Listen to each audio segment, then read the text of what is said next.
نحمده ونصلي على رسوله الكريم أما بعد أعوذ بالله من الشيطان الرجيم بسم الله الرحمن الرحيم إن الله مع الذين اتقوا والذين هم محسنون صدق الله العظيم وصدق رسوله النبي الكريم. مضمون یہ چل رہا تھا کہ قرب الہی حاصل کرنے کے لیے اللہ جل شانہ کی معرفت، اس کی پہچان، یہ سب سے پہلی سیڑھی ہے. جو جتنا اللہ تعالیٰ کو پہچانتا ہے وہ اتنا اس سے محبت کرتا ہے، وہ اتنا اس کے قرب کو تلاش کرتا ہے اور اس کی ناراضی سے ڈرتا ہے. مگر قرب تک پہنچنے کے لیے جو معرفت ہم حاصل کرنا چاہتے ہیں اس میں بڑی رکاوٹیں ہیں، کیونکہ دنیا دارالامتحان ہے. رکاوٹ اللہ تعالیٰ نے اس لیے ہمارے لیے خود رکھا ہے تاکہ ہم مقابلہ کریں، تاکہ پتہ چلے کہ واقعی اللہ تعالیٰ کو چاہتے ہیں. اس نقطے کو ہمیشہ ذہن میں رکھے کہ اس دربار میں کمال کی قدر نہیں ہے، طلب کی قدر ہے. کیونکہ کمال تو اللہ تعالیٰ کے سامنے کوئی حیثیت ہی نہیں ہے، اس کی کمال کا کاف بھی مخلوق کے اندر نہیں ہے. محبوب دو عالم صلی اللہ علیہ وآلہ وسلم جو اکمل الخلق ہے، آپ کامل نہ بلکہ اکمل ہیں، کامل ترین ہیں، تو بھی آپ کو حکم ہے کہ آپ ہم سے دعا مانگو کہ ہم تمہارے علم کو بڑھائیں. اور محبوب دو عالم صلی اللہ علیہ وآلہ وسلم خود فرماتے ہیں یا اللہ تعالیٰ میں نے آپ کو نہیں پہچانا ہے جیسے آپ کا حق ہے پہچاننے کا. ما عرفنا کا حق معرفتک، ما عبدنا کا حق عبادتک، آپ کی عبادت میں نے بھی نہیں کیا جیسے کرنا چاہیے. جب آپ نہیں کر سکے تو دوسرے کون کر سکے گا؟ وہاں سب سے بڑی قیمتی چیز طلب ہے، چاہت ہے، عجز و نیاز ہے. حضرت مولانا محمد قاسم نانوتوی قدس سرہ کا ارشاد ہے کہ اللہ جل شانہ کے پاس سب چیزیں ہیں، ایک چیز اس کے پاس نہیں ہے. قانون یہ ہے کہ جس کے پاس جو چیز نہیں ہوتی وہ اس چیز کی قدر کرتا ہے. جس کے پاس جو چیز موجود ہے اس کو وہ چیز دے دیں گے، اس کو اس سے کوئی خوشی نہیں ہوگی. شاگردوں نے کہا حضرت کیا اللہ تعالیٰ کے پاس نہیں ہے؟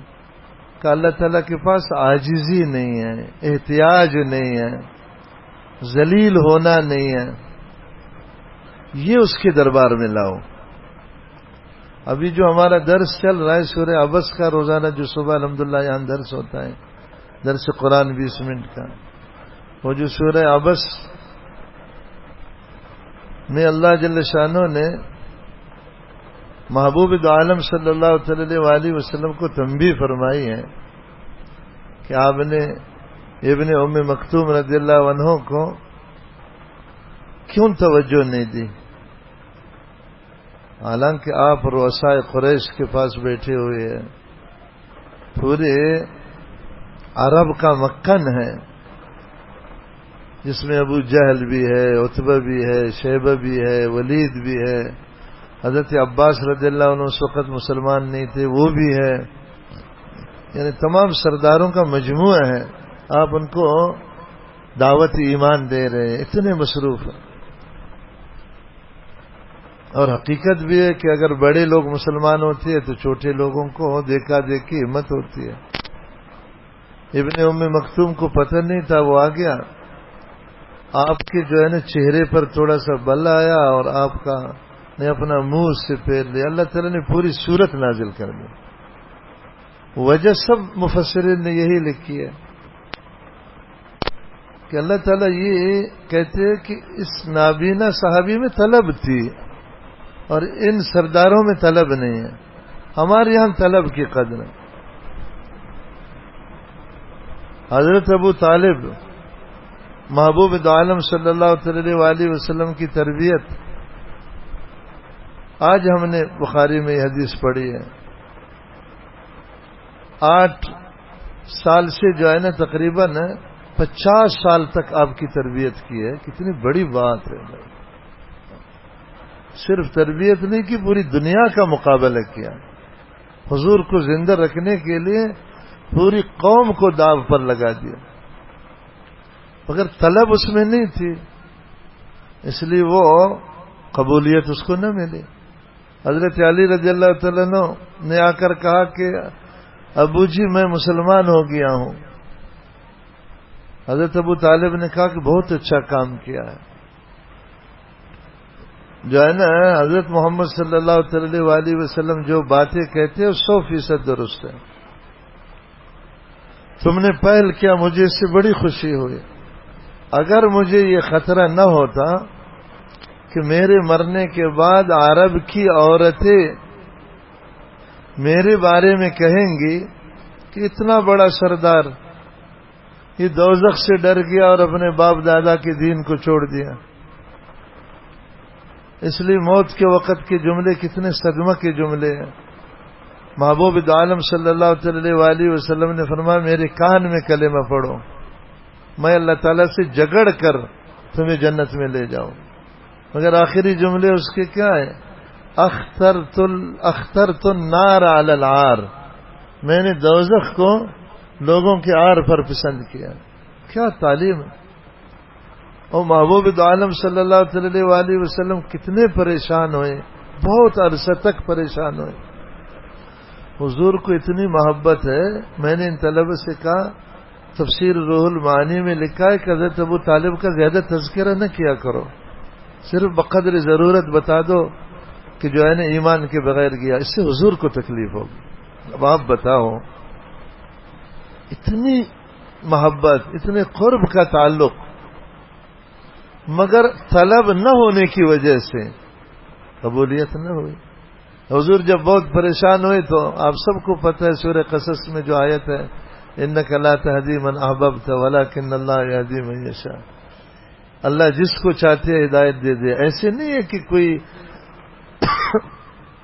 تاش کا پتہ ہے یا کوئی لاٹری ہے، یوں نہیں ہے. مشیت کے لیے جو ضروری اختیاری چیز ہے وہ بھی قرآن میں بار بار مذکور ہے. وَيَهْدِي إِلَيْهِ مَن يُنِيبُ، اللہ تعالیٰ اس کو ہدایت دیتے ہیں کہ جو رجوع کرتا ہے، طلب پیدا کرتا ہے، احتیاج لاتا ہے، عاجزی کرتا ہے، اس کو ہدایت دیتے، بھلے کوئی بھی ہو، امیر ہو، فقیر ہو، بڑا ہو، چھوٹا ہو. تو اللہ تعالیٰ طلب کو چیک کرتے، اس لیے امتحانات میں ڈالا ہے کہ بھئی ہمارے لیے کتنی قربانی دے سکتا ہے. اس پر بات چل رہی تھی کہ سب سے پہلی آزمائش وہ دنیا کی ہے، جو ہر انسان ہر وقت اس آزمائش میں مبتلا ہے. وہ چل رہا ہے، بیٹھا ہوا ہے، سو رہا ہے، دکانداری کر رہا ہے، سبق پڑھ رہا ہے، گاڑی چلا رہا ہے، طواف کر رہا ہے، تلاوت کر رہا ہے، کچھ بھی کر رہا ہے، امتحان اس کے ساتھ لگا ہوا ہے. وہ دنیا کا امتحان ہے. میں نے عرض کیا تھا کہ دنیا 3 چیزوں کا نام ہے. ایک حب مال، مال کی محبت، اس کی علامتیں میں نے عرض کی تھی کہ مجھے کیسے پتہ چلے میرے اندر حب مال ہے یا نہیں، آپ کو کیسے پتہ چلے حب مال ہے یا نہیں ہے. مال میں اللہ نے کشش رکھی ہے، مال کو ہماری ضرورت بنایا ہے، پھر اس سے متعلق سخت احکامات دیے ہیں جو ہمیں رکاوٹ ڈالتے ہیں. ہم خوشی سے مال حاصل بھی نہیں کر سکتے، خوشی سے رکھ بھی نہیں سکتے، خوشی سے خرچ بھی نہیں کر سکتے. امتحان. اسی طرح جو ہے نا دنیا کہتے ہیں حب جاہ کو، عزت کی محبت. انسان کی فطرت اللہ نے ایسی رکھی ہے کہ وہ اپنی بے عزتی کو سب سے بری چیز سمجھتا ہے، اس لیے اس کو چاہت ہوتی ہے کہ مجھے کوئی بے عزت نہ کرے. انسان کی فطرت میں رکھا ہے. اور آپس میں جو دنیا کا نظام بنایا ہے، بعضکم لبعض عدو، ہر شخص دوسرے کا دشمن ہے فطری طور سے. آدم علیہ الصلوۃ والسلام کو جب زمین پر بھیجا گیا ان کو کہا گیا دیکھو ہم تمہیں ایک ہدایت بھیج دیتے ہیں، ہدایت پر جو چلے گا تو ہم اس کو جنت میں پہنچائیں گے، جو ہدایت پر نہیں چلے گا گمراہ ہو کر کے دوزخ میں جائے گا، مگر تمہیں بتا رہے ہیں کہ تمہاری اولاد میں سے ہر شخص دوسرے کا دشمن ہوگا۔ ہم اس میں غور نہیں کرتے، ہم غور اگر کریں گے نا، آج اولاد اپنے ماں باپ کا دشمن ہے، اس سے بڑی نسبت تو نہیں ہو سکتی ہے نا۔ ماں باپ واحد ایک رشتہ ہے کہ جو مجبور ہے، جبری طور سے اپنی اولاد سے محبت کرتے ہیں۔ ایمان سے بتاؤ اولاد کو محبت ہے اپنے والدین کے ساتھ؟ اغراض کے تحت ہے ان کی زندگی۔ تو یعنی اس حد تک جو ہے نا انسانوں کے اندر امتحان کے لیے اللہ نے یہ رکھا ہے کہ ایک دوسرے کے دشمن ہیں۔ کسی سے کتنا بھی تعلق ہے، بیچ میں کوئی غرض ہے، غرض ختم ہو جائے، بھائی کل تک تو تم بالکل جو ہے نا ایک دن جدا نہیں ہو سکتے تھے، ابھی تو سلام کلام بھی ختم ہوا، کل تک تو تم کہہ رہا تھا کہ جنید بغدادی ہے میرا دوست، ابھی تو کہہ رہا ہے یہ شیطان اعظم ہے، کیا ہوا؟ وہ غرض ختم ہو گئے۔ دیکھو سب کو دشمن بنا دیا، پھر حکم کیا دے دیا کہ عزت کی محبت رکھا ہم تمہیں دوزخ میں ڈال دیں گے۔ امتحان نہیں ہے یار، جب دشمن ہے تو دشمن آپ کی بے عزتی کرے گا؟ نہیں کرے گا۔ تو اس سے بچنے کے لیے حدود ہے، اصول ہے کہ اس حد تک عزت رکھنے کی اجازت ہے، اس حد سے زیادہ اجازت نہیں ہے، یہ بھی دنیا ہے۔ تیسری چیز حب با، شہوت کی محبت۔ فطری طور سے انسان میں اللہ نے شہوات کی محبت رکھی، جنسی شہوت ہو یا دوسری شہوات ہو، مزدق کی ہر چیز کو شہوت کہتے ہیں عربی میں۔ کئی لوگوں کو جنسی خواہش نہیں ہوتی، مگر پیٹ کی خواہش اتنی ہوتی ہے کہ صبح ایک جگہ کھانا ہے، فلان ڈش کھانا ہے، رات کو فلان جگہ جانا ہے، پکنک پوائنٹ پر ادھر ایسی اچھی مچھی ملتی ہے، ادھر جو ہے نا اچھا پکوڑا ملتا ہے، پوری زندگی اسی سے عبارت ہے۔ یہ شہوت کی محبت رکھی، اس حد تک رکھی کہ بے چینی پیدا ہو، مگر اس سے منع کر دیا کہ شہوت کو استعمال کرنے کی اجازت نہیں ہے۔ یعنی اس کی مثال بالکل ایسی ہے جیسے بلی کو بھوکا رکھو، اس کے سامنے گوشت رکھو، کہو کھایا پھر خیر نہیں ہے۔ امتحان ہے حاجی صاحب، ہے یا نہیں؟ جنسی خواہش رکھنے کے بعد فرمایا آنکھوں کو بھی استعمال نہیں کریں گے، کانوں کو بھی نہیں کریں گے، ہاتھ پاؤں کو بھی نہیں کریں گے، حتیٰ کہ دل کو بھی نہیں کریں گے۔ اور شوق ہم نے رکھا ہوا ہے، امتحان نہیں ہے؟ ہاں، حب مال، حب جاہ اور حب با، شہوت کی محبت، یہ تین چیزوں کا نام دنیا ہے۔ ہم تو دنیا کا معنی بھی نہیں سمجھتے۔ تصوف کی زبان میں دنیا ان تینوں چیزوں کو کہتے ہیں جو میرے اندر بھی موجود ہے، آپ کے اندر بھی موجود۔ ہم تو دنیا کا جب نام سنتے ہم کہتے ہیں کوئی کروڑوں پتی آدمی ہو، کوئی اربوں پتی ہو تو وہ دنیا دار ہے، ہم نہیں ہے۔ حالانکہ ہر ریڑھی بان دنیا دار ہے۔ ہر شخص میں مال کی محبت، عزت کی محبت، شہوت کی محبت رکھی گئی، ان کے حدود دیے گئے ہیں۔ مثال کے طور پر جس پر ہماری بات چل رہی ہے، شہوت کی محبت رکھ کر سب چیزوں سے منع کیا، الا علی ازواجہم او ما ملکت ایمانہم فانہم غیر ملومین۔ جنسی شہوت کے بارے میں عرض کر رہا ہوں کہ اگر تم شادی کرو یا باندھی رکھو پھر خیر ہے، ہم تمہیں ملامت نہیں کریں گے۔ غیر ملومین کا ترجمہ ہے لا باس بھی، کوئی ضروری چیز تو نہیں ہے مگر خیر ہے، لا باس بھی۔ سمجھ میں آئی نہیں آئی؟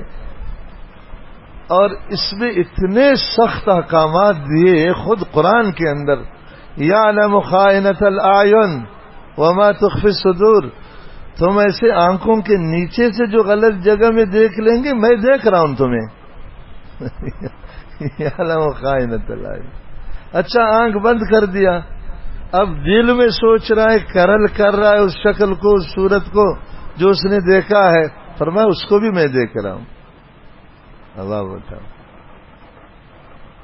وہ حضرت حکیم علامہ قدس سرور نے لکھا ہے، ایک جو ہے نا شاعر نے جب یہ امتحانات کا اچھی طرح جائزہ لیا، بہت حیران ہو کر اس نے کہا، درمیان قعر دریا تخت بندم کر دے، باز میں گوئی کے دامن تر مکن ہوشیار باش. وہ دعا کر رہا ہے، کہتا ہے یا اللہ سمندر کے بیچ میں مجھے باندھا ہے جو پانی ہی پانی ہے، پھر مجھے کہا ہے اگر تمہارے کپڑے گیلے ہو گئے پھر زندہ نہیں چھوڑو. درمیان قعر دریا تخت بندم کر دے، باز میں گوئی کہ دامن تر مکن ہوشیار باش. دامن کو تر نہ کرنا، یا اللہ آخر دریا ہے، سمندر ہے، دامن تو تر ہوگا کہ نہیں. حضرت حکیم علامہ نے فرمایا یہ شاعر کسی باکمال شیخ کا صحبت یافتہ نہیں تھا. اگر یہ کسی کامل کی صحبت میں رہ کر بات کو سمجھ جاتا تو پھر وہ ان دونوں میں کوئی تضاد نہ دیکھتا، کیونکہ جو محقق ہوتا ہے، محقق یعنی کامل معرفت جس کو حاصل ہوتی ہے. حضرت بار بار فرماتے ہمارے حاجی صاحب رحمۃ اللہ علیہ اس فن کے مجتہد تھے، کامل محقق صوفی تھے، رسمی صوفی نہیں تھے. حضرت کا کمال یہ تھا کہ اجتماع متنافیین کرتے تھے. منطقی لوگ تو اس کو محال کہتے، حضرت کر کے دکھاتے تھے.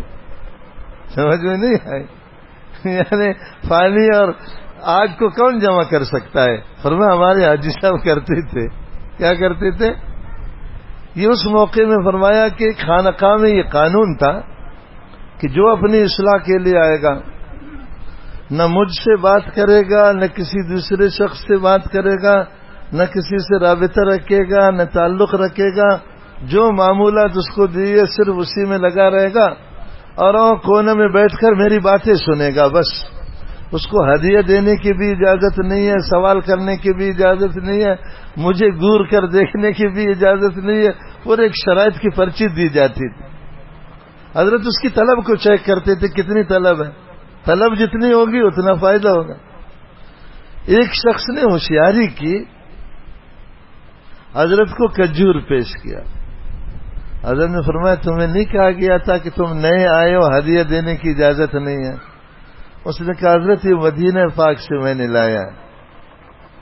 حضرت نے ایک کھجور اٹھایا، اپنے آنکھوں پر رکھا، سر پر رکھا، جو ہے نا منہ پر رکھا، وہ کھجور جو ہے نا کھانا شروع کیا. فرمایا دیکھو مدینہ پاک کا حق ادا ہو گیا، اب یہ اپنے باقی کھجور لے لو.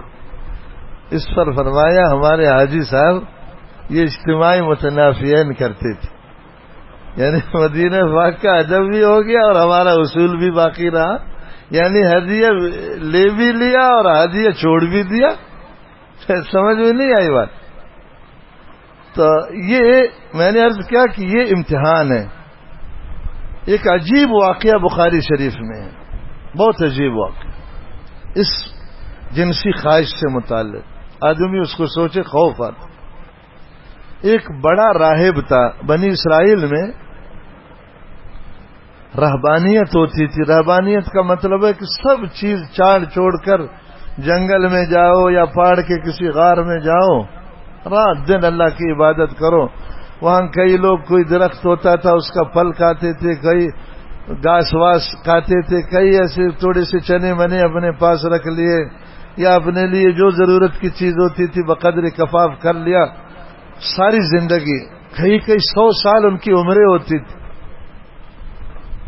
یہ واقعہ محبوب عالم صلی اللہ علیہ وسلم نے بیان فرمایا. میں نے کہا بخاری شریف میں یہ واقعہ ہے. ایک راہب تھا، وہ جنگل میں رہتا تھا، رات دن اللہ تعالیٰ کی عبادت کرتا تھا. ایک چھوٹی سی جھوگ بنائی تھی، اسی میں پوری زندگی گزار رہا تھا. 60 سال اس نے اس طرح عبادت کی. 60 سال ہماری تو کل عمر ہے. رات دن نہ کسی انسان سے ملاقات ہے، نہ گھر والوں سے ملاقات ہے، نہ دنیا سے ملاقات ہے، نہ دنیا والوں سے ملاقات ہے. کسی چیز سے کوئی واسطہ نہیں ہے. بس نیچے اس کی جوگ ہے اور اوپر جو ہے نا اللہ کی بڑائی ہے اور کچھ نہیں ہے. ادھر جنگل میں جو گھاس پھوس حیوانات کے لیے ہوتے تھے اسی پر گزارا کرتا تھا. آپ کہیں گے وہ کیسے زندہ رہا؟ بھائی ہم یہ جو روٹی سے زندہ ہے ہماری عادت ہے، روٹی کوئی ضروری چیز نہیں ہے کھانا، روٹی کے بغیر بھی آدمی زندہ رہ سکتا ہے۔ اب یہ بنگالیوں کو دیکھو، روٹی بالکل نہیں کھاتے، چاول کھاتے۔ افریقہ میں کئی ایسے ممالک ہیں کہ چاول بھی نہیں کھاتے، کئی ایسے ممالک ہیں وہ درختوں کی جڑ ہے۔ یہ تبلیغی جماعت کے احباب جاتے ہیں باہر ملکوں میں نا، ان کے باقاعدہ قصے سناتے ہیں کہ ہم دیکھ کر حیران ہوتے تھے، وہ جڑ نیچے سے نکال کر کے وہ جڑ کھا رہے ہوتے ہیں۔ نہیں سمجھ میں آئی؟ یہ جو ہم روٹی روٹی کھا کر ساری زندگی اپنے کو بیمار بنایا ہے، یہ ہماری عادت ہے، ضرورت نہیں ہے۔ یہ نقطہ بھی سمجھو، جیسے نسواری اور پانی آدمی کے لیے جو پان کھاتا ہے نسوار، کوئی ضرورت ہے یا عادت ہے؟ مگر وہ جب نسوار نہیں کھائے گا سمجھے گا میں مر جاؤں گا، پان اس کو نہ دو اس کا دماغ خراب ہو جائے گا۔ یہ روٹی ووٹی ہماری عادت ہے، ضرورت نہیں ہے۔ ہم بھی اگر کسی درخت کے پتے کھانا شروع کریں کچھ دن کے بعد عادت ہو جائے گی، ہم اسی سے زندہ رہیں گے۔ سمجھ میں نہیں؟ شاید یہ کچھ پیٹو لوگ مر جائیں جو 10 دفعہ کھانا کھاتے ہیں، مگر جو چھوٹے پیٹ والے ان کو کچھ نہیں ہوگا، عادت ہو جائے گی۔ شیخ سعدی رحمۃ اللہ علیہ نے لکھا ہے ایک پیٹو تھا، ایک کم کھانے والا تھا، ایک حاکم نے دونوں کو جیل کیا اور جیل میں سزا یہ دے دی کھانا بند کر دیا دونوں۔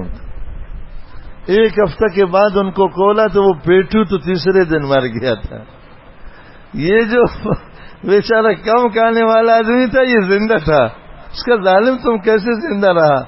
کہا ہم گھر میں بھی بہت تھوڑا کھاتا تھا، ہمارے ہفتہ کا کھانا ایک ٹائم کا کھانا تھا اس پیٹو کے لیے، وہ تو تیسرے دن ہی راہی سفر ہو گیا۔ سمجھ میں نہیں آئی؟ تو یہ نقطہ سمجھے کہ عادت سے ان چیزوں کا تعلق ہے، عادت۔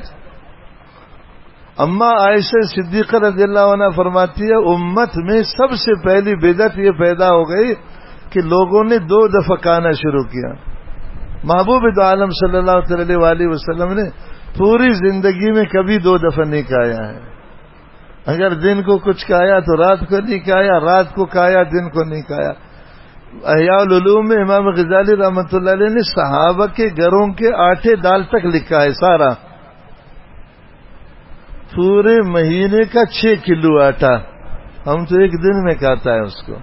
میں خود پڑھ کر حیران ہو گیا، میں نے کہا یا اللہ، اور یہ ادھر لڑائیوں میں جہاد میں سمجھے نہیں سمجھے کیسے تیغ کر رہے کفار کو، کتنے سینکڑوں کلومیٹر کا سفر کر رہے ہیں، ہے یا نہیں؟ لڑائی کرنا کوئی آسان کام ہے؟ ہاں، پھر سفر کی جو مشقت ہے۔ اب ظاہر ہے جو مہینے میں 6 کلو آٹا کھائے گا تو اس کو اگر کچھ بھی نہ دو تو کچھ نہیں ہوگا۔ واقعہ تو آپ لوگوں نے سنا ہے نا کہ وہ صحابی نے کہا ہمیں ایک کھجور کی قدر اس وقت ہو گئی جب کھجور بھی بند ہو گئی۔ کیا ہو گئی؟ وہ عنبر والا واقعہ جو حدیث میں اللہ تعالیٰ نے پھر مچھلی نکالی۔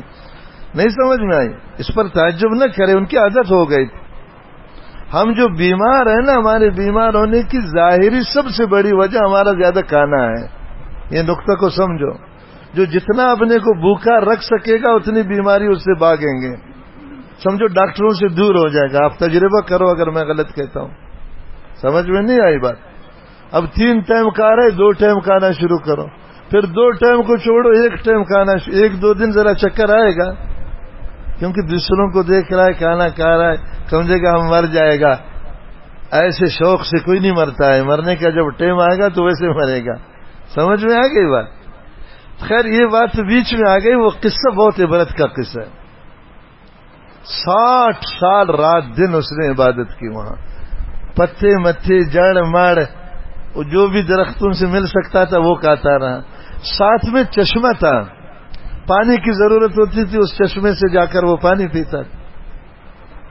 ایک دن بارش ہو رہی ہے، خوب ٹھنڈی ہوا چل رہی ہے، یہ جوگ میں بیٹھے ہوئے عبادت کر رہے ہیں۔ ادھر ایک چرواہا عورت آ گئی، اس نے جو ہے نا اپنی بکریوں کو پانی پر لایا، وہ ان کو جو ہے نا وہاں پانی پلانے کے لیے وہاں چرا رہی تھی۔ اس نے اس ہوا کو دیکھا اور اس ٹھنڈے موسم کو دیکھا، کہا یار بالکل بور ہو گیا, تھوڑا سا باہر نکلو. یہ باہر نکلنا اس کے لیے ایسے ہو گیا جیسے صوفیوں کے لیے موبائل ہے یا نا. وہ اس نیت سے نہیں نکلا تھا کہ میں باہر جا کر کوئی غلط کام کروں گا, تو بھائی اچھی ہوا چل رہی ہے اور جو ہے نا ادھر ہے سرسبز ہے, تفریح کروں گا, کچھ دماغ فریش ہو جائے گا, پھر ڈبل اللہ کی عبادت کروں گا. شیطان تو وہی شیطان ہے جو بابا آدم کے زمانے سے ہے, وہ تو ہر ایک کو جانتا ہے اس کے ساتھ کیا کرنا ہے. کہا کہ اور ڈبل عبادت کرے گا. یہ طالب لوگ یہ موبائلوں کو لیتے ہیں, ہم اس میں مطالعہ کرتا ہے. اچھا سمجھ میں نہیں آئی بات؟ اس میں بہت کتاب ہے, ہم غریب طالب ہیں, ہم کدھر سے اتنا کتاب خریدے گا؟ سمجھ میں نہیں آئی. پھر کچھ دنوں کے بعد شیطان کہے گا کہ یار کتاب تو آپ ویسے بہت مطالعہ کر رہے ہو, تو کچھ امت کی بھی فکر کرو, آخر امت دوزخ میں جا رہی ہے اور تم ہر وقت کتابیں پڑھ رہے ہو. اس میں بہت عجیب عجیب عبرت کے واقعات ہیں, کوئی عبرت کے قصے اس میں دیکھو تاکہ امت کا غم پیدا ہو جائے, پھر امت کو دین سمجھاؤ. کوئی اس کو کلک کروائے گا کہ اللہ ایسی بے دینی ہے, خدایا تیرا شکر ہے کہ مجھے صوفی بنایا, ملا بنایا, طالب بنایا یا اللہ تعالیٰ. سمجھ میں نہیں آئی؟ تو اس میں آپ کو پتہ ہے وہ آپ کا مزاج جانتا ہے کہ یہ کیا دیکھنا چاہتا ہے. پھر وہ دوسرا خود بخود آئے گا, تیسرا شروع میں تو وہ بڑا استغفار کرتا رہے گا, اللہ دنیا برباد ہو گئی. شیطان کہے گا تم تھوڑی گناہ کے لیے دیکھ رہے, تم تو عبرت کے لیے دیکھ رہا ہے. پھر امت کے حالات کا پتہ نہیں چلے گا, امت کو ہدایت کیسے کرے گا تم پر تو ضروری ہے سب کو ہدایت کرو, خود بھلے دوزخ میں جاؤ, دوسروں کو ہدایت کرو, یہ تم پر فرض ہے. سمجھ میں نہیں آئی؟ اور پھر تم طالب ہے, مدرسہ میں پڑھتا ہے, تم تو وارث رسول ہے, تو تمہارے لیے اور ذمہ داری بڑی ہوئی ہے. اب کوئی بھی تیسری آ گئی, چوتھی آ گئی, وہ استغفر اللہ اب کم ہو جائے گا. سمجھ میں نہیں آئی؟ ہاں ادھر سے شیطان چونڈی لگائے گا, کہا دیکھو یہ گناہ تو ہے مگر صغیرہ گناہ ہے, اللہ اتنا بڑا غفور الرحیم ہے, شرک کے علاوہ ہر گناہ کو معاف کرتا ہے. پھر خاص طور سے ہم تو دین کی خاطر یہ کر رہے ہیں. اب ایک دروازہ صوفی صاحب کے لیے, آپ یقین کریں گے ہمارے حضرت رحمہ اللہ اس زمانے میں فرماتے تھے کہ میں نے خود بڑے بڑے صوفیوں کو, بڑے بڑے حاجیوں کو گٹروں میں کودتے ہوئے دیکھا ہے. حالانکہ اس زمانے میں موبائل نہیں ہوتے تھے. سمجھے نہیں سمجھ؟ بڑا صوفی صافی تھا. شیطان سے بڑا صوفی تو نہیں ہو سکتا نا, شیطان کو تو ہر چیز کا پتہ ہے. ذرا سا چونڈی لگا دیا, وہ سارا لباس تقوی اس سے نکل گیا. ادھر عبرت دیکھو نا, حضور نے قصہ عبرت کے لیے سنایا نا. بالکل میں تو سمجھتا ہوں یہ ہماری موبائل بالکل اس کی مثال ہے. وہ جب باہر نکلا پانی پر گیا, وہ عورت بیٹھی ہوئی تھی وہاں, عورت پر اس کی نگاہ پڑ گئی. 60 سال سے عورت اس نے نہیں دیکھا تھا. شیطان نے کہا کہ بھئی آخر دوسروں کی ہدایت کے لیے تم جو ہے نا اس کو دیکھو, اس کو دین کی باتیں سناؤ, ہے یا نہیں؟ کیا پتہ اس کو ہدایت ہو جائے. عورت سے سلام کلام کیا, عورت نے اس سے نرم گفتگو کی. حدیث شریف میں کہ جب ایک نامحرم مرد اور ایک نامحرم عورت ایک جگہ ہو جائے, کان ثالثہما شیطان, تیسرا بیچ میں حضرت صاحب خود تشریف لاتے ہیں. موسیٰ علیہ السلام کو خود اس نے کہا تھا کہ نامحرم مرد عورت ایک جگہ ہو گئے, میں اپنے انڈے بچے نہیں بھیجوں گا وہاں. ویسے دوسری جگہوں میں تو خود بہت مصروف ہے نا, ہر جگہ تو صدر صاحب نہیں جا سکتا, آخر اپنے انڈے بچوں کو بھیجے گا. کہا جدھر نامحرم مرد عورت جمع ہو جائے وہاں میں خود آؤں گا. موسیٰ علیہ السلام کے سامنے یہ بات کہہ رہے, تلبیس ابلیس میں لکھا ہوا ہے, ابن الجوزی رحمہ اللہ کی جو مشہور کتاب ہے. انہوں نے کہا ادھر خیال کرنا میں خود آؤں گا. تو یہ جو موبائل دیکھتے ہیں نا یہ بچے, اس کو خیال کرے کہ حضرت صاحب خود آ رہا ہے, تو وہ گول کھلائے گا یا گو کھلائے گا؟ ایمان سے بولو. ہاں یار ہمارے بابا کے ساتھ اس نے اچھا کیا تو پھر ہمارے ساتھ اچھا کرے گا. القصہ, پہلے نگاہ, النظر اساس الذنوب, یہ صوفیہ کا مشہور مقولہ ہے. نگاہ جو ہے نا یہ بنیاد ہے تمام جنسی گناہوں کی. نگاہ ڈال دیا نا، سمجھو آپ نے بٹن آن کر دیا، نل کا کھول دیا. یار پریشر کی ٹینکی اوپر رکھی ہوئی ہے، نل کے بند تھا، اچانک کھول دیا، وہ تمہاری صوفی گری سے متاثر ہو کر پانی نہیں آئے گا. صوفیہ کے بڑے بدماش ہیں، پانی تو پریشر سے آنا شروع ہو جائے گا نا. تو آنکھ کا مطلب یہ ہے کہ آپ نے نلکا کو کھول دیا. اب ہزاروں تم صوفی توپ کرو، تسبیحات پڑھو، اس سے کچھ فرق نہیں پڑے گا، پانی بہے گا. دوسرا ملفوظ ہے العین، عین المعاصی. العین آنکھ، عین المعاصی چشمہ ہے گناہوں کا. یار چشمہ سے تو ٹنوں کے، منوں کے، ڈرموں کے حساب سے پانی نکلتا رہتا ہے نا. اگرچہ تھوڑا نکلے مگر نکلتے نکلتے نکلتے بہت بڑا پانی ہوتا ہے نا. یہ آدمی کی آنکھ، یہ عین المعاصی، یہ گناہوں کا چشمہ ہے. کیا ہے؟ تو پہلے اس کو آنکھ ملوائیے اس سے، اس کی ہدایت کے لیے اس کو نصیحت کرے گا. اس نے نرم گفتگو کی. یاد رکھنا نظر کے بعد پھر جو ہے نا دوسرا نمبر آتا ہے تعلق کا.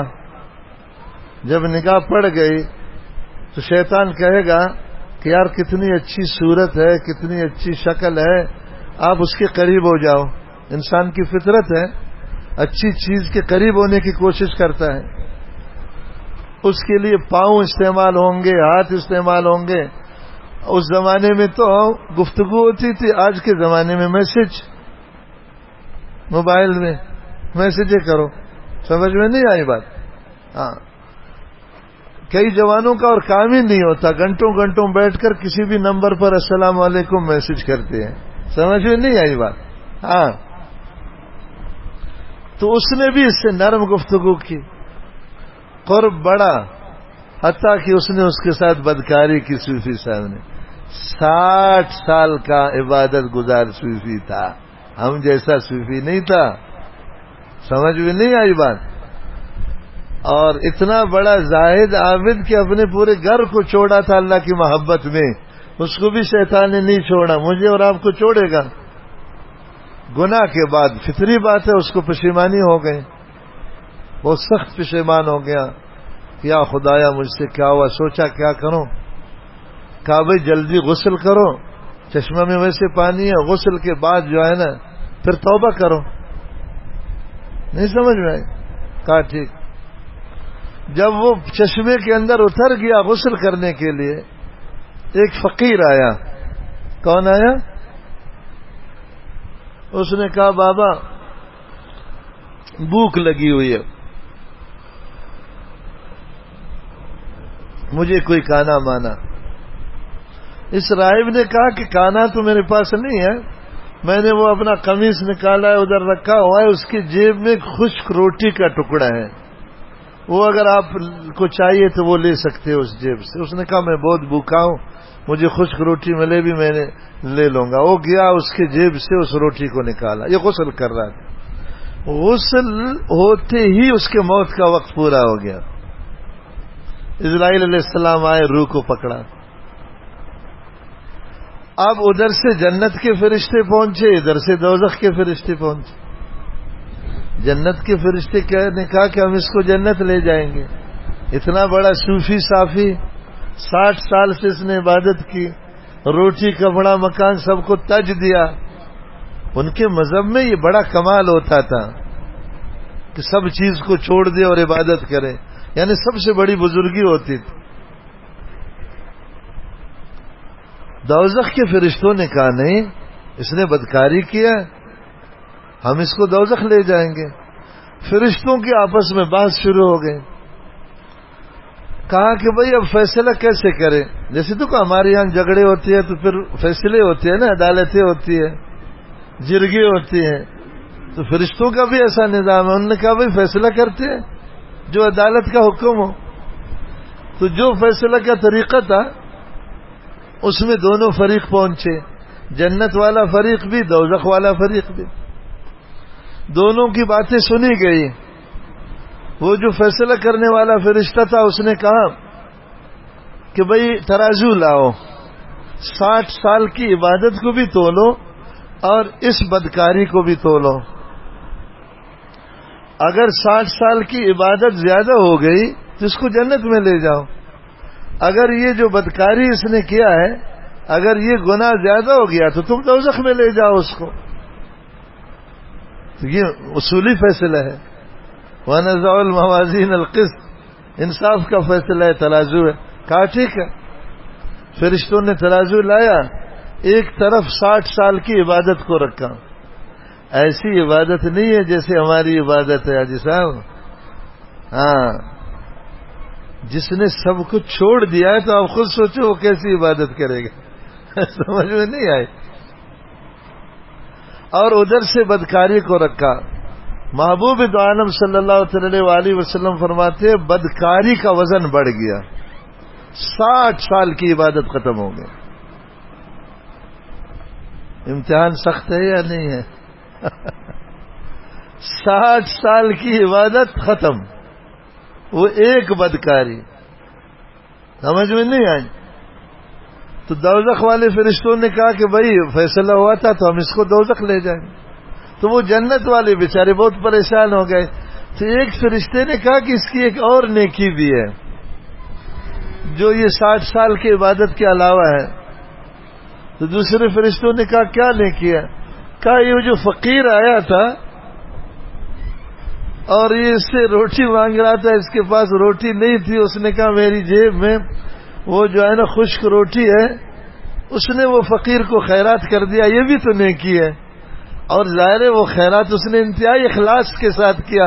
ایک تو گناہ کا غم تھا اس کو، ابھی توبہ کرنا ہے، جو ہے نا گناہ کا ٹینشن، اور دوسرا وہ بیچارہ اتنا بھوکا کہ اس کو خشک روٹی بھی چاہیے اور اس سے وہ خوش ہو رہا ہے۔ عمل چھوٹا ہے مگر خلوص بہت زیادہ ہے۔ کہا یہ نیکی بھی تو ہے۔ کہا اچھا بھائی لاؤ اس نیکی کو۔ اس نیکی کو لایا، ترازو پر رکھا تو ترازو اوپر ہو گیا۔ آخرت کا جو ترازو ہے نا دنیا کے ترازو سے برعکس ہے۔ دنیا کا ترازو جو نیچے ہو جائے نا تو وہ وزندار شمار ہوتا ہے۔ آخرت کے ترازو کے لیے محدثین نے لکھا ہے جو اوپر ہو جائے وہ کیا ہو جائے گا؟ تو یہ روٹی کے ٹکڑے کو رکھا تو وہ ترازو اوپر ہو گیا، یعنی 60 سال کی عبادت میں اتنا کام نہیں کیا تھا کہ وہ جو ہے نا روٹی نے وہ کام کر لیا، کیونکہ اس میں اخلاص تھا۔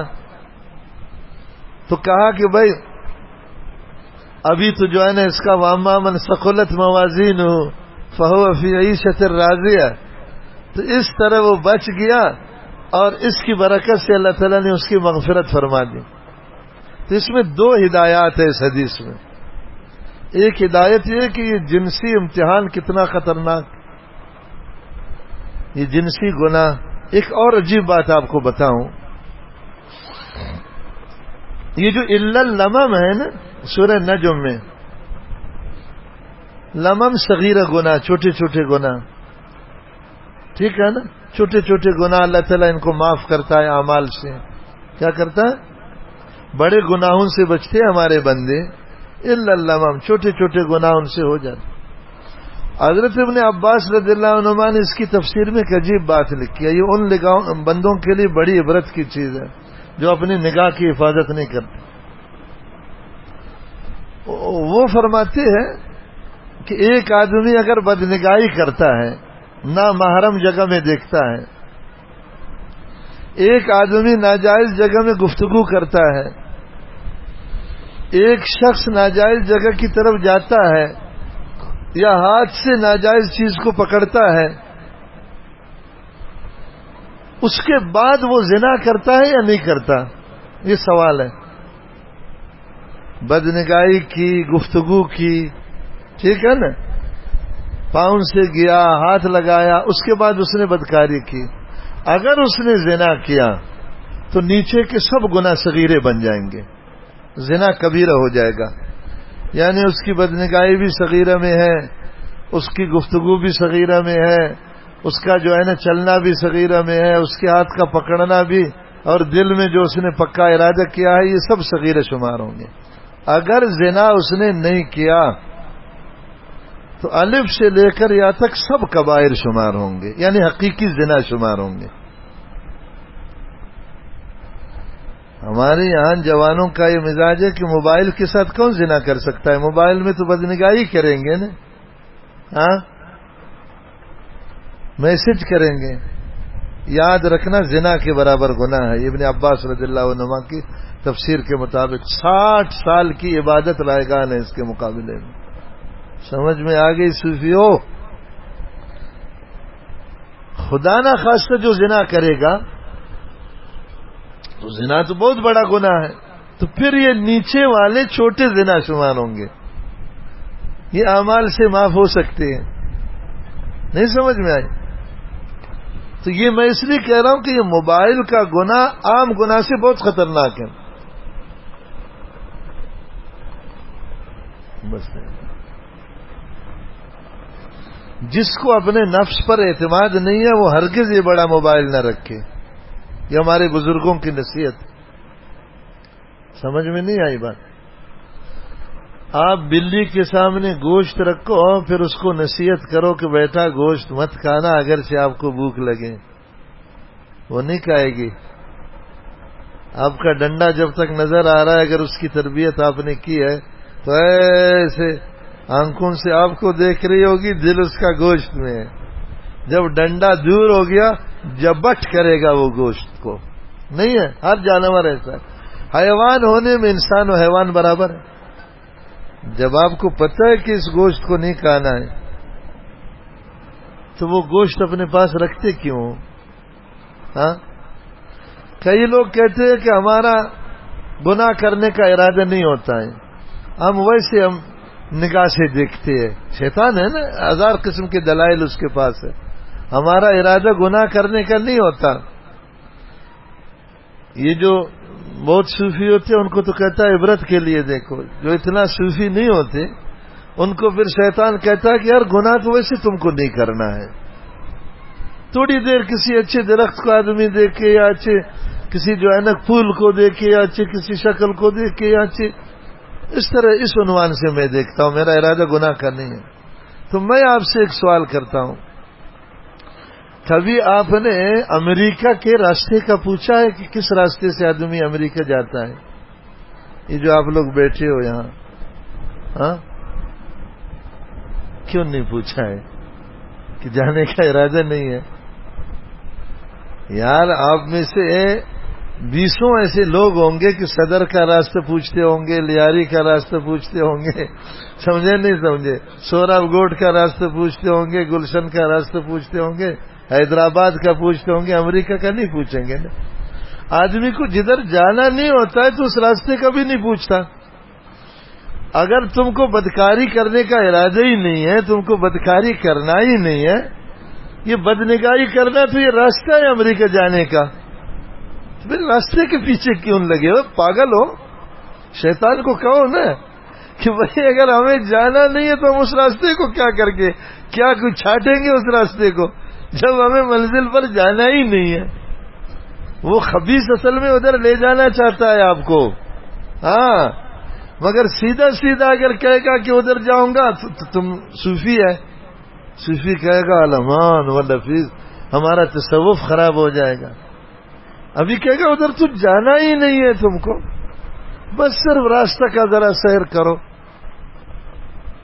صوفی صوفی رہے گا، قاری قاری رہے گا، حافظ حافظ رہے گا، جو ہے نا حاجی حاجی رہے گا، ہم حج ہم خرما، وہ گناہ بھی نہ ہوا اس کے خیال میں اور مزے بھی اس نے لے لیے۔ سمجھ میں آ گئی بات؟ اور یاد رکھنا یہ جو موبائل میں میسج ہے نا، یہ نظر سے بھی زیادہ خطرناک۔ کئی لوگ اس کو وہ سمجھتے ہیں یار میں جس کو میسج کر رہا ہوں وہ پتہ نہیں کہ ایران میں بیٹھا ہوا ہوگا یا بیٹھی ہوئی ہوگی یا جو ہے نا سعودیہ میں ہے یا فلان جگہ میں۔ یاد رکھنا آدمی جس سے بھی گفتگو کرے یہ نفسیات ہے انسان کی. گفتگو کے بعد فوراً دیکھنے کی خواہش پیدا ہوتی. کیا ہوتی ہے؟ تمام انبیاء علیہ السلام کے بارے میں مفسرین نے لکھا ہے کسی نبی نے خدا تعالیٰ سے نہیں کہا کہ میں تجھے دیکھنا چاہتا ہوں سوائے موسیٰ علیہ السلام. کیوں کہا اس نے؟ اللہ تعالیٰ اس سے گفتگو کرتے تھے. کیا کرتے تھے؟ یہ میسج کا خاصہ ہے کہ شوق پیدا ہوگا کس کا؟ دیکھنے کا. رب ارنی انظر الیک. حضور نے بھی تو یہ خواہش نہیں فرمائی ہے. کبھی کسی پیغمبر کے بارے میں سنا ہے انہوں نے یہ خواہش کی ہے کہ اللہ تعالیٰ میں تجھے دیکھنا چاہتا ہوں؟ آیا نا.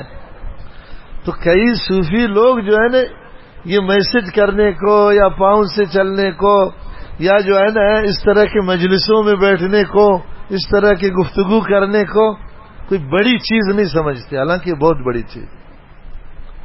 سمجھ میں آ گئی بات نہیں آئی؟ خاص طور سے خطرہ تو سب پر ہے. کوئی 100 سال کا بڈھا ہوگا بھی اس پر خطرہ ہے. حضرت ابو ہریرہ رضی اللہ تعالیٰ عنہ بہت بوڑھے ہو چکے تھے. نماز کے بعد دعا فرماتے تھے یا اللہ مجھے زنا سے بچاؤ، یا اللہ مجھے قتل سے بچاؤ، یا اللہ تعالیٰ مجھے کسی کو ذلیل کرنے سے بچاؤ، شراب پینے سے بچاؤ، خنزیر کھانے سے بچاؤ. شاگرد نے ایک دن عرض کیا حضرت آپ کا کوئی زمانہ ہے کوئی زنا کا قتل کا؟ آپ تو اٹھ نہیں سکتے ہو، آپ یہ دعائیں کر رہے ہو. کہا نہیں نہیں نہیں نہیں، یہ نفس موت تک جوان رہتا ہے. میں خود بڈھا ہوں یار. کئی 72 ماڈل کی گاڑیاں آپ نے دیکھی ہے، ہٹا کٹا ایک پہلوان جوان اس میں بیٹھا ہوتا ہے یا نا. تو یہ جو ہمارا بدن ہے یہ گاڑی ہے نفس کے لیے. یہ بھلے 56 ماڈل ہو، سمجھے نہیں سمجھے، مگر بیٹھا ہوا ظالم جوان ہے، وہ بڈھا نہیں ہو. یہ بڈھوں کو نہیں دیکھا ہے جو 80 سال کے بڈھے کہ بابا وعدہ کہی او ولی نہ کہوں، وہ ایسے مر رہا تھا ایک دم میں اٹھ کر بیٹھ جائے گا. یہ بڈھا نہیں بول رہا ہوتا ہے، اندر اس کا نفس بول رہا ہوتا ہے، اور وہ نفس جوان ہے، 17 سال کا جوان ہے. سمجھ میں آگے نہیں آئی بات؟ اس غلط فہمی میں کبھی نہ پڑنا کہ میں طالب ہوں، میں مولی ہوں، میں صوفی ہوں، میں حاجی ہوں. یاد رکھنا جب اسباب مہیا نہیں ہوتے تو آدمی کا نفس اپنے کو ایسا صوفی دکھاتا ہے کہ جیسے کوئی جنید بغدادی رحمت اللہ علیہ سے بیعت کر کے آ گیا ہے. آپ کو خود حیرانی ہوگی اور میں اتنا بڑا بزرگ ہو گیا. سمجھ میں نہیں آئی بات؟ اسباب جب نہ ہو، جب اسباب ملنا شروع ہو گئے خدایا وہ صوفی ظالم سمجھے نہیں سمجھے؟ پتہ نہیں اس کے یہ 50 سال کا تصوف کہاں بہ گیا. سمجھ میں آئی؟ اس لیے اس امتحان میں پاس ہونے کے لیے یہ بہت ضروری ہے. سب سے پہلے اپنے نگاہ کی حفاظت کیا کرنا، اس میں غلو کے درجے میں حفاظت کی کوشش کرے. حضرت خواجہ عبد المالک صدیقی رحمۃ اللہ علیہ سے میرا اصلاحی تعلق رہا ہے. جب میں ثانیہ پڑھتا تھا میری داڑھی بھی نہیں آئی ہوئی. حضرت ہمیشہ چھتری لیتے تھے، سردی گرمی. چھتری نہیں ہوتی بارش والی. تو کسی نے سوال کیا کہ حضرت یہ کوئی چھتری، کوئی گرمی زیادہ ہو تو آدمی لے لے یا بارش ہو آدمی لے لے، آپ پوری زندگی چھتری لیتے ہو، کیوں لیتے ہو؟ عجیب جواب دیا. فرمایا شروع جوانی سے اپنی نگاہ کی حفاظت کے لیے مجھے میرے شیخ نے بتایا تھا کہ کوئی ایسا ہیلا کرو کہ آپ کی نگاہ پڑے ہی نہ کسی پر. تو میں نے سوچا کیا کروں. میں نے کہا کہ یہ چھتری ایسی ہے کہ آپ اس کو نیچے رکھو تو صرف راستہ نظر آئے گا، دوسرا آدمی نظر ہی نہیں آئے گا. تو میں نے چھتری رکھنا شروع کیا. سمجھے نہیں سمجھے؟ اور دوسری نصیحت مجھے یہ کی کہ فاقہ کرو. تو میں 2-3 دن بھی کھانا چھوڑ دیا میں نے. ایسا نفس صوفی ہو جائے گا. امام غزالی رحمۃ اللہ علیہ نے باقاعدہ حدیث لکھی ہے کہ نفس کو جب اللہ تعالیٰ نے پیدا کیا نفس جو انسان کا، اس کو اپنے سامنے کھڑا کیا. اللہ تعالیٰ نے اس سے پوچھا من انا، میں کون ہوں؟ نفس سے پوچھا، اللہ نے پوچھا. یہ شیطان کا بھی باپ ہے حاجی صاحب، یہ جو ہمارا نفس ہے. شیطان کو بھی تو اس کے نفس نے گمراہ کیا. پتہ ہے نفس نے اللہ تعالیٰ کو کیا جواب دیا؟ کہا من انا، بتاؤ میں کون ہوں، پہلے میرا بتاؤ، میں بھی تو اللہ ہوں. ہاں، شیطان نے، ظالم نے گستاخی تو کی، مگر ایسے گستاخی تو نہیں کی. اس نے آدم علیہ السلام کی گستاخی کی. تو نہیں سمجھ میں آئی بات کہ وہ مٹی ہے اور میں آگ. اس ظالم نے سیدھا سیدھا خدا تعالیٰ کو کہا کہ تمہارا نمبر بعد میں، پہلا ہمارا نمبر ہے. من انا، بتاؤ میں کون ہوں. اللہ تعالیٰ نے فرشتوں کو حکم دیا کہ اس کو کسی ایسی جگہ میں رکھو نہ روٹی اس کو ملے، نہ پانی اس کو ملے، نہ نیند کے لیے چھوڑو. جیسے یہ سزائے موت کے قیدیوں کو جو شدید جو ہے نا قید دیتے ہیں، تو اسی طرح کرتے ہیں ان کے ساتھ. 3 دن فرشتوں نے اس کو جیل کیا. اب یہ وہیں مر گیا کہ مر جاؤ بھائی مان. ایسا عاجز ہو گیا، ایسا صوفی باصفا ہو گیا. سمجھے نہیں سمجھے؟ اللہ اللہ اللہ اللہ اللہ، سبحان اللہ سبحان اللہ سبحان اللہ. سمجھ میں نہیں ہے؟ پھر اللہ تعالیٰ نے کہا میرے پاس لاؤ.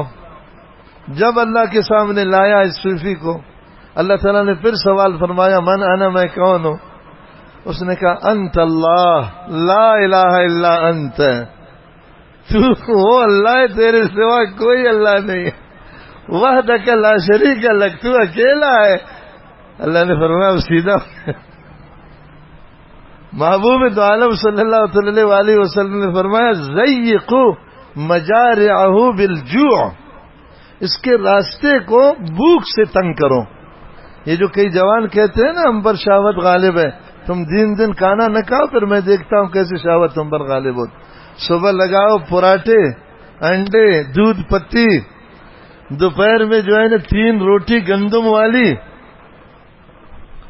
سمجھ میں نہیں آئی؟ اور پھر جو ہے نا شام کو پھر سموسے کے ساتھ دودھ پتی.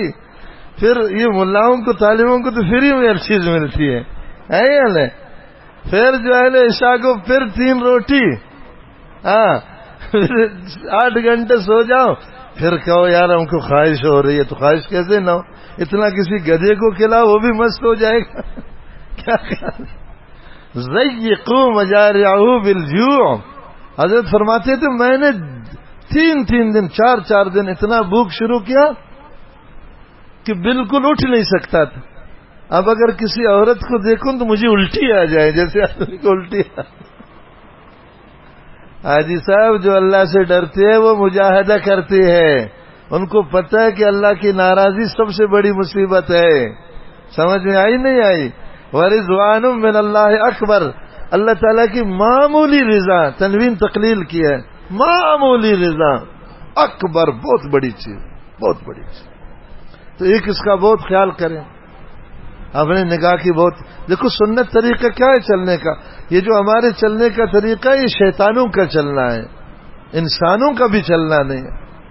مسنون طریقہ شمائل میں ہے کہ محبوب دو عالم صلی اللہ علیہ وسلم ایسے چلتے تھے جیسے پہاڑ سے نیچے اترو. آدمی کا سر اوپر ہوگا نیچے ہوگا، سینہ تانے گا یا سینہ پیچھے ہو جائے گا.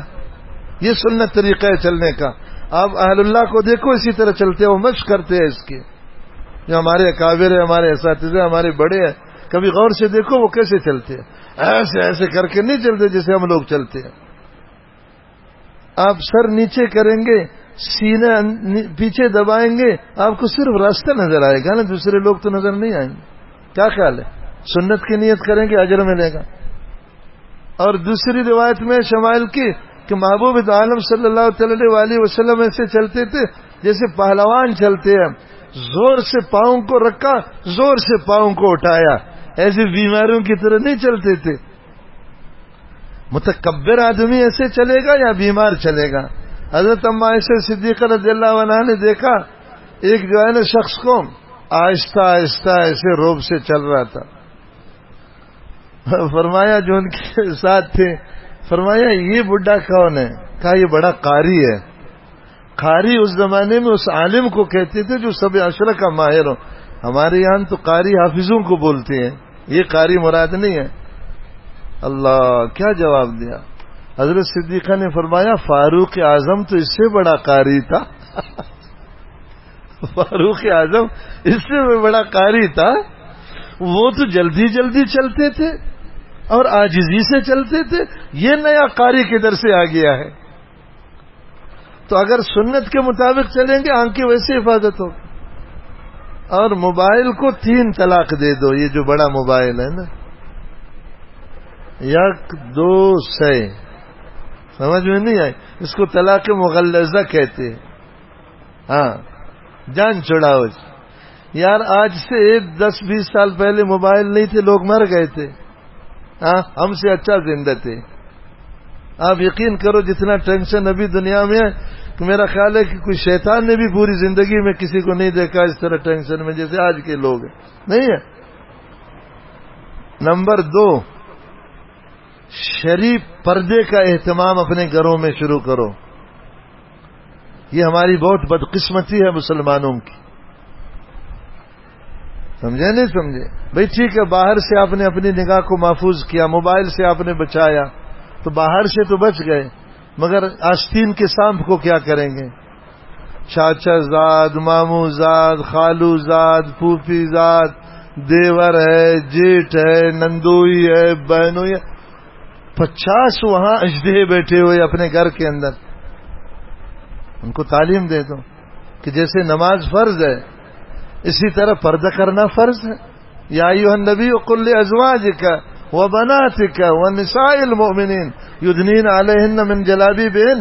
اے محبوب عالم صلی اللہ تعالی وآلہ وسلم, اپنی بیویوں کو بتاؤ, اپنی بیٹیوں کو بتاؤ, مسلمانوں کی عورتوں کو بتاؤ. یار سورہ نور میں پوری تفصیل نہیں ہے. وقل للمؤمنات یغضضن من ابصارہن, آخر تک جو آیت ہے, اس سے پردہ نہیں ہے, اس سے نہیں ہے, اس سے نہیں ہے, اس سے نہیں ہے, باقی سب سے. اس کا ماحول بناؤ. خاص طور جدھر نکاح کرتے یہ جوان لوگ, مرد ہے تو شرط لگائے میں اس عورت سے نکاح کروں گا کہ وہ پردہ کرے, ورنہ باڑ میں جائے نکاح, میں کسی نکاح کی کوئی ضرورت نہیں ہے. اگر عورت ہے وہ نکاح کرنا چاہتی ہے, سب سے پہلی شرط یہ لگا لے کہ میں اس شوہر کو قبول کروں گی کہ 100% وہ پردہ کرے, اپنے بھائی سے بھی پردہ کرائے, چاچا شوہر کے سب رشتہ داروں سے پردہ ہے عورت کا, سوائے شوہر کے باپ کی. اور اس کے احکامات کتنے خطرناک ہیں. بغیر پردہ کے اگر بہو کو ہاتھ رکھا, یہ بیوی قیامت تک حرام ہے. اگر دونوں زندہ بھی رہیں گے تو شوہر بیوی نہیں رہ سکیں گے. شوہر کے رشتہ داروں میں سے صرف شوہر کا باپ, باقی سب سے پردہ ہے. شوہر کا چاچا, شوہر کا ماموں, چاچا زاد, ماموں زاد, خالو زاد, پھوپھی زاد, خاک زاد, پتہ نہیں کتنے جمع کیے ہوئے ہوتے, سمجھ میں نہیں آئے. اور عورت کے سائڈ سے داماد کے لیے, داماد جانتے ہو, داماد کے لیے اپنی بیوی کی جو ماں ہے نا, جس کو ساس کہتے ہیں, اس کے علاوہ سب کا پردہ ہے. صرف ساس کا پردہ نہیں ہے. اس میں بھی احکامات کتنے خطرناک ہیں. ساس نے اگر اس کی آنکھوں میں سرما لگایا جیسے شادیوں میں لگاتے ہیں, ذرا سا اس کو کوئی شوق پیدا ہو گیا یا اس کو, بیوی ہمیشہ کے لیے حرام ہو گئی. بتاؤ کیا کریں, کتنا خطرناک معاملہ ہے یا نہیں ہے. یار تم تو طالب ہو, تم تو یہ شرط لگاؤ جدھر نکاح کرو, اللہ کی قسم موت تک تمہاری نکاح میں برکت ہوگی. میں قسم اٹھا کر تمہیں کہتا ہوں, کوئی پریشانی تمہیں نہیں. اللہ دیکھ رہا ہے کہ یہ کیوں کر رہا ہے. اور جو عورتیں ہیں جو ابھی بھی بیان سن رہی ہے بہت تعداد میں, وہ قسم اٹھائے کہ ہم اگر بڈھی بھی ہو جائے تو اس گھر میں نہیں جائیں گے جس میں شوہر پردے کا اہتمام نہ کرے. مجھے تو اتنا تعجب ہوا واللہ, میں تو کہا کہ میرا دماغ بشٹ نہ ہو جائے. اس دفعہ جو میں سفر میں گیا ہوا تھا, ایک مولوی صاحب, ایسے مولوی کو تو گڑانی کے بیچ میں پھینکنا چاہیے, ظالم کو. اس مولوی صاحب نے اپنے ایک ساتھی سے کہا تھا کہ میرے لیے کوئی نکاح ڈھونڈ لو, مگر میرے نکاح کی ایک شرط ہے کہ بشرطِ عورت پردہ نہ کریں. مولوی صاحب سبق پڑھا رہے ہیں. میں نے کہا اگر میں اس کو دیکھتا تو پھر یہ میں اپنے کو مارتا یا اس کو مارتا. خدا کا خوف نہیں ہے تمہیں؟ مذاق بنایا اسلام کو. کس لیے تم نے بخاری پڑھا ہے؟ شغل کے لیے. کس لیے تم نے قرآن کی تفسیر پڑھی ہے؟ شرط لگانا کبیرہ گناہ کا. الامان والنفیس. یار یہ تو کلمہ کفر ہے. خدا سے نہیں ڈرتے ہو تم؟ سمجھ میں آ گئی؟ جو عورتیں ہیں ان کو سمجھاؤ کہ جو بھی خطبہ کرے عورت شرط لگائے. پردہ یار میں عورت شوہر سے نکاح کرتی ہے یا اس کے سب گھر والوں سے نکاح کرتی ہے؟ دوسروں سے اس کا کیا لینا دینا ہے؟ شوہر سے کہا کہ میں تیرے لیے بیوی بنوں گی نا, تیرے علاوہ کسی سے میرا کام نہیں ہوگا. اپنے چچا زاد کو بھی لا رہا ہے, مامو زاد کو بھی لا رہا ہے, خالو زاد, فلان زاد, فلان زاد. ایک صحابی نے کہا, یہ حدیث مشکات شریف میں آپ لوگوں نے پڑھی ہے, کہا ارأیت الحم و یا رسول اللہ, شوہر کے بائی کے بارے میں سناؤ, اس سے پردہ ہے نہیں ہے؟ قال الحم و موت. حضور نے فرمایا ہم شوہر کا بائی یہ تو موت ہے, موت. اس کی تشریح مولا علی قاری صاحب نے کی ہے کہ آپ بیٹھے ہوئے, کسی نے کہا اسرائیل ہے, تو بیٹھیں گے وہاں. حضور یہ فرمانا چاہ رہے کہ تمہارے بائی کا بیوی کے لیے ایسے ہونا چاہیے جیسے اسرائیل. انہوں نے مثال دی ہے مولا علی قاری صاحب نے, جیسے کسی آدمی کو کہا الاسد الاسد خلخلاب, شیر آ گیا, شیر آ گیا. حضور کے کلام کی یہ تعبیر ہے, شیر آ گیا پاڑ دے گا تمہیں. اور ہمارے یہاں رواج کیا بنا ہوا ہے, اپنی بیوی کو اپنے بائی کے ساتھ اسپتال بھیجتے, کہتے دوا کے لیے لے جاؤ. یہ تو حال ہے اس قوم کا. ادھر سے تسبیحیں پڑھ رہے, تہجدیں پڑھ رہے. ہم اتنے پارے رمضان میں تلاوت کرتا ہے, لا حول ولا قوت الا باللہ. اتنے بڑے کبیرہ گناہ میں مبتلا ہو کر کے, اور عوام تو اس کو جائز سمجھتا ہے, گناہ ہی نہیں سمجھتے اس کو. یا غلط کہہ رہا ہوں؟ یار گناہ سمجھتے تو یہ مولوی ایسی شرط لگاتا. ہاں میں نے کہا یار میں تو چھوٹا سا مولوی ہوں, اگر ہمارے پرانے بزرگ زندہ ہوتے حضرت مفتی ظفر ولی خان صاحب رحمۃ اللہ علیہ خاص طور سے, وہ تو ادھر پہنچ کر تمہارا پیٹ پاڑ دیتے. میں تو چھوٹا سا مولوی ہوں, تمہیں خدا کا خوف نہیں ہے؟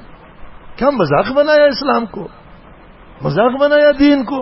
تمہارا اور غیروں کا پھر کیا فرق ہو گیا؟ تو گھروں میں یہ ماحول بناؤ, پھر اس امتحان میں پاس ہو جاؤ گے, ورنہ نہیں ہو جاؤ گے. میں صاحب آپ کو بتا رہا ہوں, اگر جن کی شادیاں ہو چکی ہے وہ اپنی بیوی کو بٹائے کا محترم ہے, دوزخ میں جانے کی ہمت ہے؟ وہ کہے ہے, کہا جاؤ. لوط علیہ السلام کی بیوی دوزخ میں ہے نہیں؟ ایمان سے بولو. نوح علیہ السلام کی بیوی دوزخ میں ہے یا نہیں ہے؟ اللہ کو کوئی فرق پڑ گیا کہ نوح اولو العزم پیغمبروں میں سے ہیں, 5 اولو العزم پیغمبر ہیں, قرآن نے ان کا نام لیا, اس میں نوح علیہ السلام ہے. اس کی بیوی جائے باڑ میں, اللہ کا کیا نقصان ہے اس میں؟ اگر وہ ڈرے کہ نہیں دوزخ میں نہیں جانا چاہتے, کہا میڈم, آج کل میڈم بولتے ہیں, محترم ہے میڈم صاحب ہے, دوزخ میں نہیں جانا چاہتی تو تمہیں اس سے بھی پردہ کرنا پڑے گا, اس سے بھی پڑے گا, اس سے بھی پڑے گا, اس سے بھی پڑے گا, اس سے بھی, ورنہ دوزخ پکا ہے. یہ شوہر پر فرض ہے.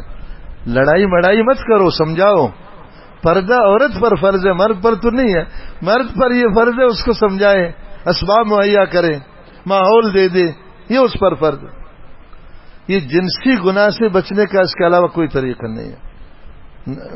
نظر بچایا, موبائل سے بچ گئے, ٹھیک ہے نا, اور گھر کا ماحول سیدھا. آپ خود دیکھیں گے کہ آپ کے اندر کتنی ترقی پیدا ہوگی. تجربہ کرو اس جو ان چیزوں سے. یہ جو شہوت کا گناہ ہے نا, یہ آخری بات بتاؤں, اللہ تعالیٰ کے غیرت کا معاملہ ہے. یہ بات یاد رکھنا. بھلے کتنا دوست تم کسی کا ہو جاؤ, اس کی بیوی پر ہاتھ رکھو وہ تمہیں معاف کرے گا, اس کی بیٹی پر ہاتھ رکھو وہ معاف کرے گا تمہیں, بھلے تمہارا بھائی کیوں نہ ہو. یاد رکھنا ہے غیرت کا معاملہ ہے. اللہ تعالیٰ کو سخت غیرت آتی ہے اس سے کہ یار اس کو بنایا میں نے, اور میں نے اس کے دل کو اپنے لیے مخصوص کیا, یہ میرے غیروں کی محبت میری جگہ میں وہاں ڈالتا ہے. اللہ کو حق ہے اس غیرت کا. سمجھ میں آ گئے؟ اس لیے اس کا بہت خیال کرو. یہ تہجدوں سے جان نہیں بچے گی، اس پر بہت مضبوط. پھر تہجد کی بھی توفیق ہوگی. ہم گناہوں سے اس لیے نہیں بچ سکتے ہیں نا، اندر قوت نہیں ہے. اعمال کا شوق توفیق اس لیے نہیں ہوتی، قوت نہیں ہے. کریں گے اس کی کوشش. اللہ تعالیٰ مجھے بھی ہدایت نصیب فرمائے، آپ کو بھی، پوری امت کو. اللہ تعالیٰ ہمارے لیے دنیا کے فتنے سے بچنے کو آسان فرمائے. سبحان اللہ و بحمدہ، سبحانک اللہم و بحمدک، نشہد ان لا الہ الا انت، نستغفرک و نتوب الیک. ابن الجوزی نے لکھا ہے کہ ایک حافظ نے جو ہے نا بدنگاہی کی، اس کا شیخ اس کے ساتھ تھا. بدنگاہی کیا کی؟ کہا جو ہے نا عیسائیوں کی بستی سے گزر رہے تھے، کہا وہ اس اچھی شکل کو بھی اللہ تعالیٰ دوزخ میں ڈالے گا. کسی پر اس کی نگاہ پڑی. استاد نے کہا اچھا آپ نے اس کو دیکھ لیا، اس کی سزا تمہیں ملے گی. 20 سال بعد قرآن اس کو بھول گیا. ابن الجوزی رحمہ اللہ نے لکھا اللہ تعالیٰ ٹائم تو دے دیتا ہے. زور لگائے قرآن یاد نہیں آئے، گیا مر گیا. ایک مؤذن کا واقعہ لکھا ہے. پہلے مؤذن اوپر چڑھ کر اذان کرتے تھے، تو ایک عورت پر اس کی نگاہ پڑ کے اس کو دیکھتا رہا. ہوتے ہوتے اس کا عاشق ہو گیا، مرتد ہو گیا. مؤذن اسلام کو چھوڑ دیا، عیسائی ہو گیا. پھر اس نے شرط لگائی، اس کا گھر اوپر منزلے میں تھا، اس پر چڑھ رہا تھا. چڑھتے چڑھتے مرتد ہونے کے بعد پھسل گیا، وہاں مر گیا. نہ ادھر کا رہا، نہ ادھر کا رہا، نہ خدا ملا، نہ وصال سنا. سمجھ میں آ گئی بات؟